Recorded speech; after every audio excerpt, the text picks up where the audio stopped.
할렐루야. 1월 28일 목요일입니다. 예수님의 음성 듣기 훈련 넷째 날을 함께하는 여러분을 축복합니다. 우리 잠시 기도하고 시작합니다. 좋으신 하나님, 오늘도 주의 음성을 듣고 마음이 좋아지고 기분이 좋아지고 생각이 좋아지기를 원합니다. 주의 음성을 듣고 살아나는 기쁨을, 믿음이 자라나는 기쁨을, 믿음의 세계를 경험하는 간증을 주실 줄 믿고 예수님의 이름으로 기도합니다. 아멘. 자, 오늘 말씀은 마태복음 7장인데 우리 7절에서 11절까지만 우리 같이 좀 볼 텐데요. 먼저 7절에서 11절까지 한번 저랑 교독해 보겠습니다. 7절에서 11절입니다. 구하라, 그리하면 너희에게 주실 것이요. 찾으라, 그리하면 찾아낼 것이요. 문을 두드리라, 그리하면 너희에게 열릴 것이니 구하는 이마다 받을 것이요. 찾는 이는 찾아낼 것이요. 두드리는 이에게는 열릴 것이니라. 너희 중에 누가 아들이 떡을 달라 하는데 돌을 주며 생선을 달라 하는데 뱀을 줄 사람이 있겠느냐 같이요.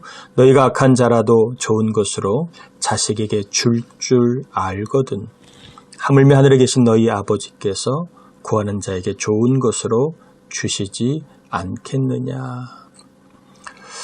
여러분은 이 구절을 읽으시면서 어떤 주님의 음성을 들었나요?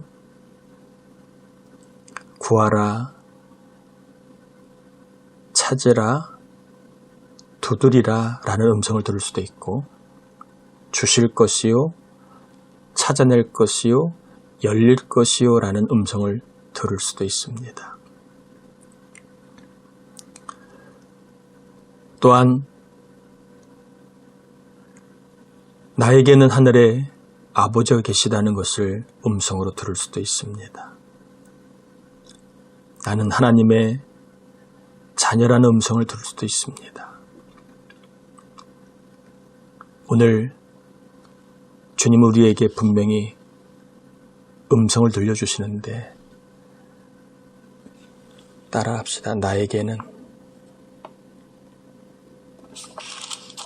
하늘 아버지가 계시다.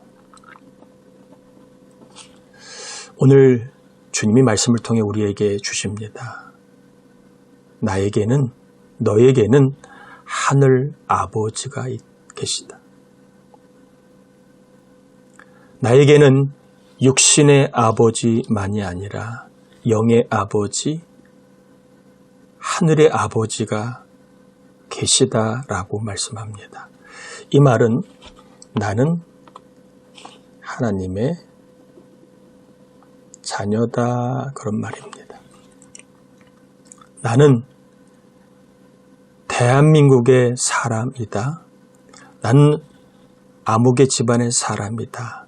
라는 의미보다 우리 모두는 하늘 아버지의 자녀다라고 말씀하고 있는 겁니다. 그래서 하늘에 아버지가 계시기에 하늘 아버지께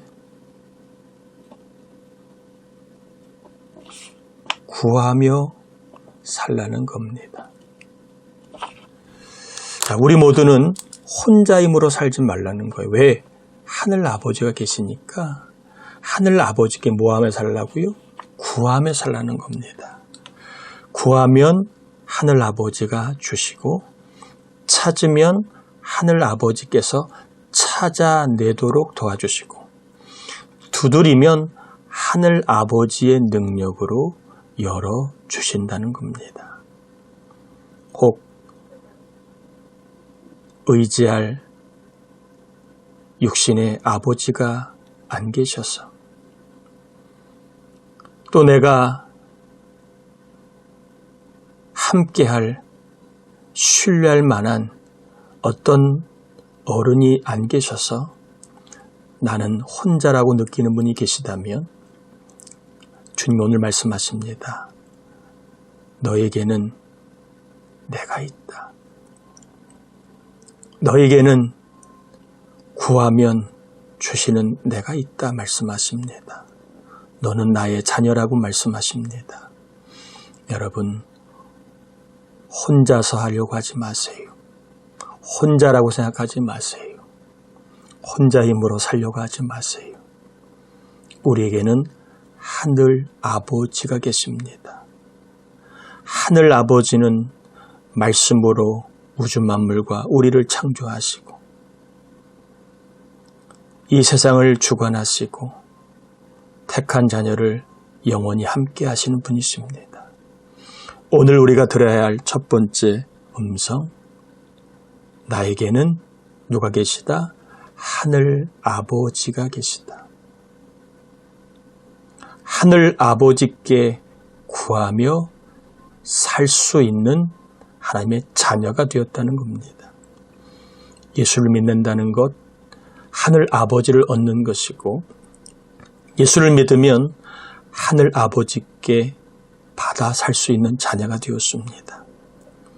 여러분의 힘으로, 나의 힘으로만 살려고 하지 마시고 하늘 아버지를 믿고 하늘 아버지에게 구하며 받아 사시기를 축복합니다. 이것이 오늘 주님이 우리에게 주시는 첫 번째 음성입니다. 너에게는 하늘 아버지가 있다. 하늘 아버지께 구하며 살라라는 것입니다. 절대로 너 혼자 내 능력으로 내 힘으로 내 재주로만 살려고 하지 말라는 겁니다. 두 번째입니다. 12절입니다. 12절 한번 같이 읽어볼까요?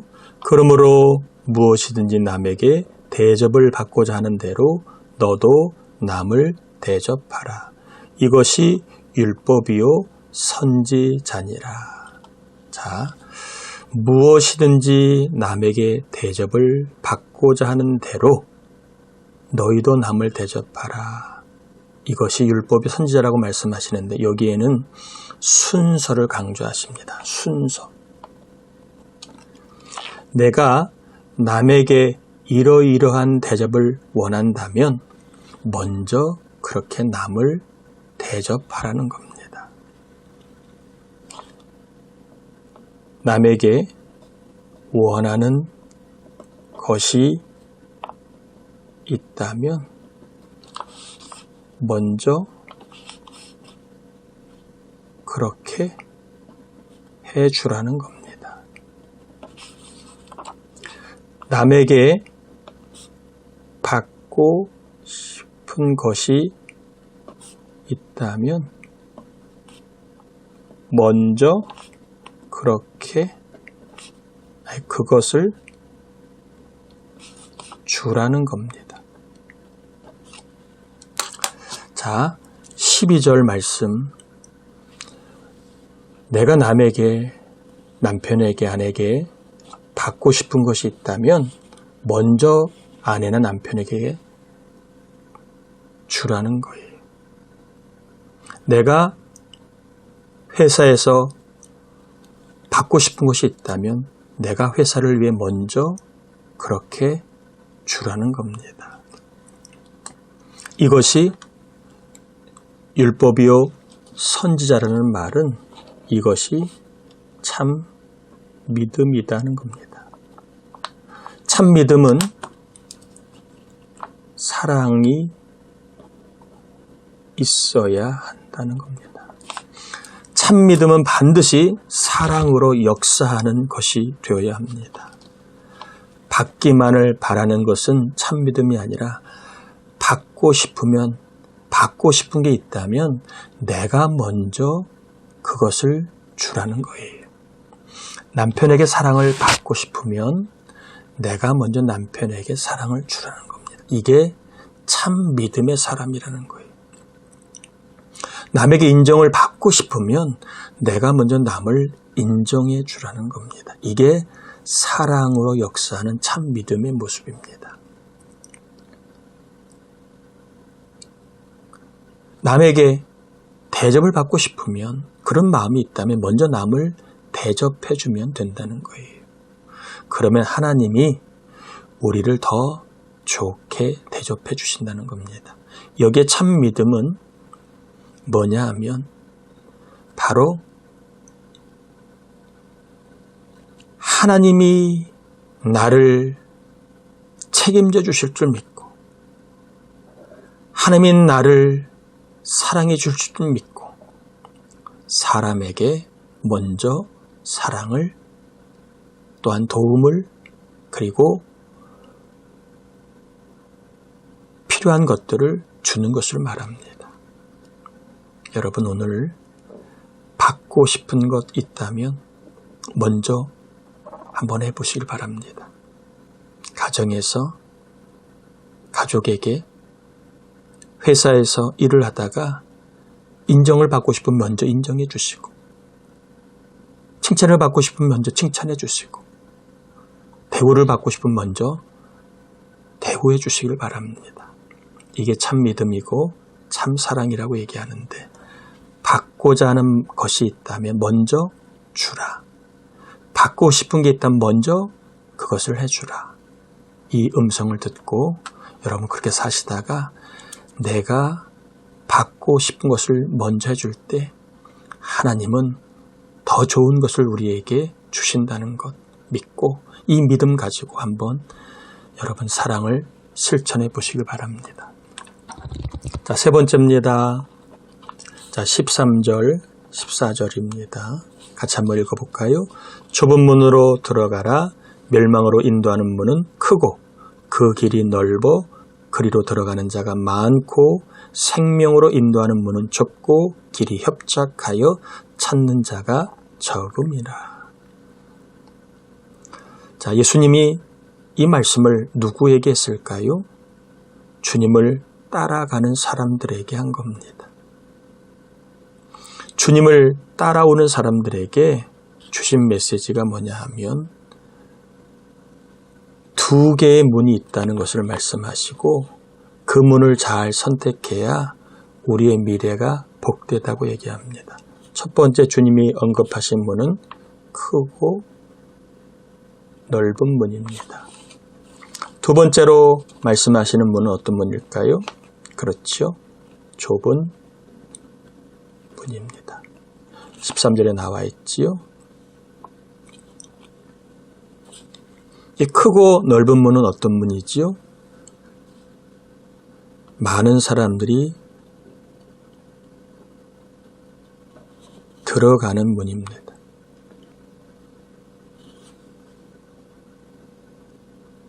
많은 사람이 들어가는 문인데 그 길은 끝이 뭐라고 그랬죠? 멸망으로 인도하는 문이다. 자, 그러면 좁은 문은 어떤 문일까요? 자, 좁은 문은 좁은 문은 14절에 보면 협착하여 찾는 자가 적은 문이다. 이렇게 말하고 있습니다. 좁고 협착하기 때문에. 그런데 이 좁은 문은 어디로 인도하는 문이라고 얘기합니까? 생명으로 인도하는 문. 자, 주님이 크고 넓은 문이 있고 좁은 문이 있다고 말씀하시면서 크고 넓은 문은 많은 사람이 들어가는 문이고 멸망으로 인도하는 문이라고 이야기하고 좁은 문은 찾는 이가 적은 문이고 생명으로 인도하는 문이라고 말씀을 하십니다. 그러면서 어떤 길로 가라고 얘기합니까? 좁은 문으로 들어가라.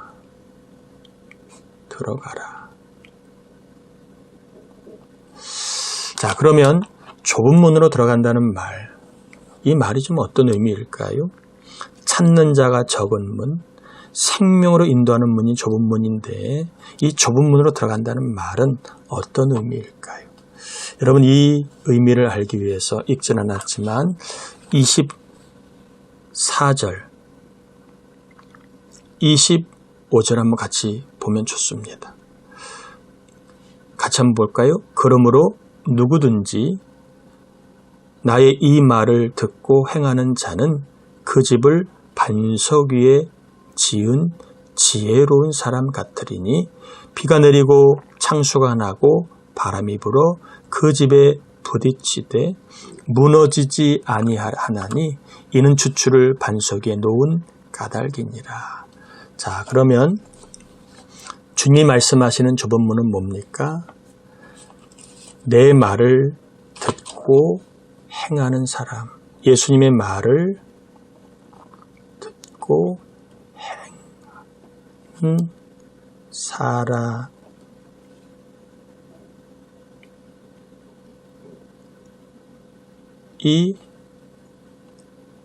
사는 삶을 말합니다. 자, 이 말씀을 24절에는 뭐라고 얘기합니까? 예수님의 말씀을 듣고 행하는 사람이 사는 삶을 좁은 문으로 들어가는 것을 이야기하면서 이런 사람을 지혜로운 사람 혹은 무너지지 않는 사람이라고 얘기합니다. 그래서 무너지지 않는다는 말은 멸망하지 않는다. 구원, 영생, 천국을 의미합니다. 자, 이 말씀을 좀 정리해 보면 이런 말입니다. 예수님이 우리에게 말씀하시는데 좁은 문으로 들어가라. 이 말은 많은 사람들이 예수님 말을 안 듣는다는 거예요. 시대가 이제 흘러갈수록 종말의 때가 갈수록 많은 사람들은 예수님의 말을 듣지 않으려고 한다는 겁니다. 대신에 본인들이 듣고자 하는 말만 듣는다는 거예요. 또 많은 사람들이 예수님의 말씀을 순종하지 않는다는 거예요. 어쩌면 오늘날 시대와 참 잘 맞습니다. 좁은 문으로 들어가지 않고 신앙생활을 크고 넓은 문으로 들어가려고 합니다. 신앙생활을 하면서 예수님의 말을 듣지를 않아요. 그리고 예수님 말씀에 순종하지 않아요. 이런 사람은 어리석은 사람이고 미안하지만 예수님의 말을 듣지 않고 예수님의 말에 행하는 일에 관심이 없는 사람은 구원받는 사람이 아니라는 겁니다. 멸망으로 가는 사람이고 지옥으로 가는 사람이라는 거예요. 찾는 사람이 적어도 많은 사람들이 예수님의 말씀을 조롱하고 그 말을 듣지 않고 그 말에 순종하는 것을 어리석다고 말을 해도 예수님 말씀을 듣고 행하고 순종하는 사람, 그 사람은 좁은 문, 생명으로 인도하는 문으로 들어가는 사람입니다. 이런 사람이 갈수록 많다 적다? 적다는 거예요. 좁은 문으로 가는 사람이 적다는 겁니다. 오늘 우리에게 주님이 말씀하십니다. 좁은 문으로 가라. 많은 사람이 다니는 넓은 문을 보고 그 길로 가지 말고 사람이 적어도 좁은 문으로 들어가야 생명을 얻고 구원을 받고 천국의 삶을 맛볼 수 있다. 여러분, 오늘 우리 주님이 우리에게 주시는 말씀입니다. 예수님의 말씀을 듣는 삶을 살아라. 그리고 예수님의 말씀을 듣고 행하는 삶을 살아라. 그게 좁은 문으로 들어가는 것이고 힘들지만 그 길을 가는 사람이 적지만 반드시 그 길을 갔다 보면 구원과 주님이신 천국과 상을 맛볼 수 있다는 겁니다. 여러분 축복합니다. 오늘 주의 음성을 들었지요? 나에게는 하늘 아버지가 계시다. 하늘 아버지께 구하며 사십시오. 또한 믿음에는 사랑이 있어야 합니다. 내가 원하는 것이 있다면 먼저 해주는 겁니다. 그럼 하나님이 더 좋은 것을 해주십니다. 또한 인생에는 늘 선택이 있지요. 많은 사람이 가는 크고 넓은 문을 갈 것인가 아니면 구원과 영생과 천국을 경험하는 좁은 문으로 갈 것인가. 좁은 문은 예수님 말씀을 듣고 행하는 삶입니다. 여러분 항상 많은 사람이 가는 길보다 예수님 말씀이 있는 곳을 가시고 예수님 말씀을 따라 가시다가 그곳에서 만나는 천국, 그곳에서 경험하시는 주의 생명을 경험하기를 축복합니다. 기도합니다. 하나님, 오늘도 주의 음성을 듣게 하시니 고맙습니다. 주의 음성을 듣고 하늘 아버지의 삶을, 또한 참 믿음의 삶을, 또한 좁은 문으로 걸어갈 때 하나님 그곳에서 역사하시는 천국의 삶을, 구원의 삶을, 생명의 삶을 경험하게 하여 주옵소서. 주의 음성을 들으면 삽니다. 무너지지 않고 망하지 않고 상과 복과 생명을 얻게 됩니다. 우리 교우들이 오늘도 주의 음성을 듣고 생명의 삶, 구원의 삶, 또한 은혜의 삶, 하나님이 내 안에 계심을 경험하는 믿음의 삶을 경험하게 해 주옵시기를 예수님의 이름으로 간절히 축복하고 기도 올리옵나이다. 아멘. 여러분 오늘 하루도 주의 음성이 경험되시기를 축복합니다.